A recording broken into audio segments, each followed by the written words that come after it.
Hello everyone, I'm Carl from Huawei AppGallery and welcome to AppGallery Connect Academy. Today, I'll be talking about the distribution of multi-format packages in AppGallery Connect. This course consists of the following parts: Android App Bundle distribution, multiple APK distribution, and distribution using OBB extension files. We'll be focusing on the distribution of apps in Android App Bundle format. More specifically, we'll talk about what AAB is, its main functions and features, and the key differences between the AAB and APK. Moreover, we'll talk about how to prepare AAB apps for release, that is, app signature management and release process, and corresponding operations in AppGallery Connect. First, let's look at what AAB is. AAB is an app release format that contains all the compiled code and resources of an app, but cannot be directly used for installation purposes.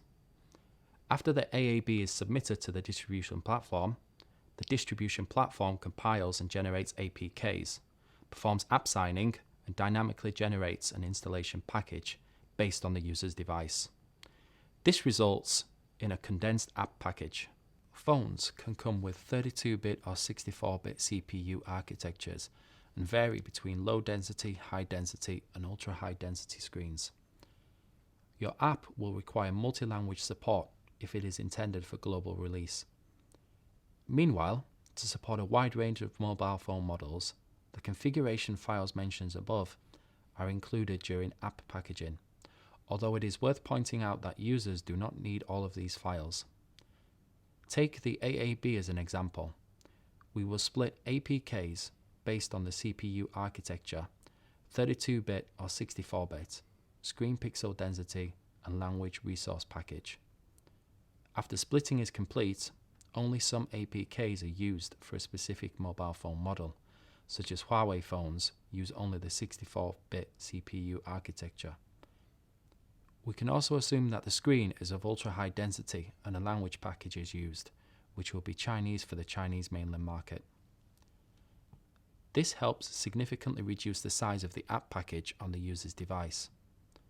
Another important feature is the dynamic feature module, which allows you to use a customized function provision option for configuration and modularization.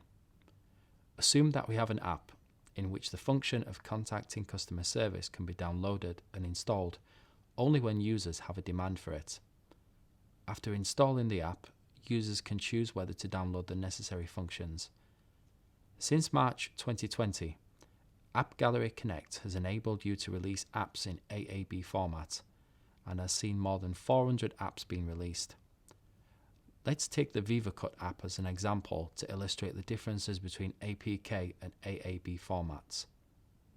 After being converted to AAB format, the app saw a 25% reduction in size from 50.7 MB to 38 MB, therefore increasing the installation volume and update rate and reducing the number of uninstallations.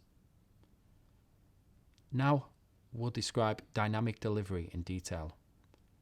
Dynamic delivery is the mechanism of splitting APKs for mobile phones running Android 5.0 and later.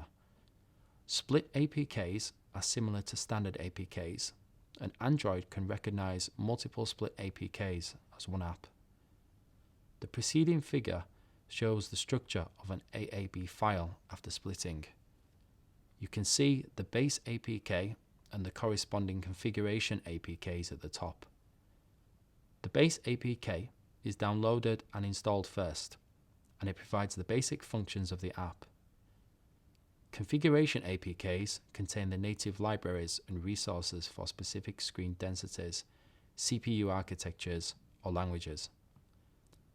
In addition to dynamic delivery, there are dynamic feature APKs, whereby each APK contains a feature. These APKs are not required for initial installation. The dynamic feature reduces the initial download size of an app. You can integrate an SDK of the dynamic feature module.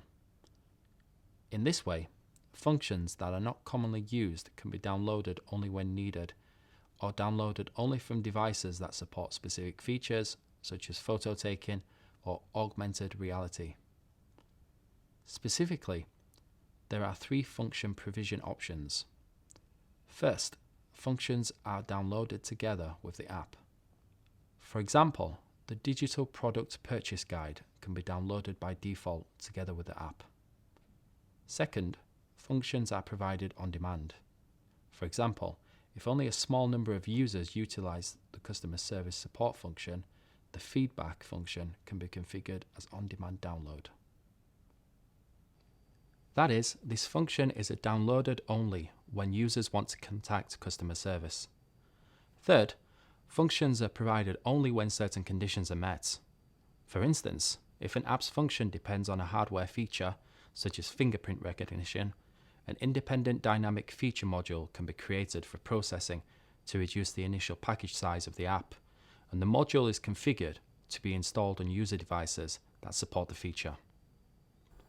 Well, that's all for this episode of AppGallery Connect Academy.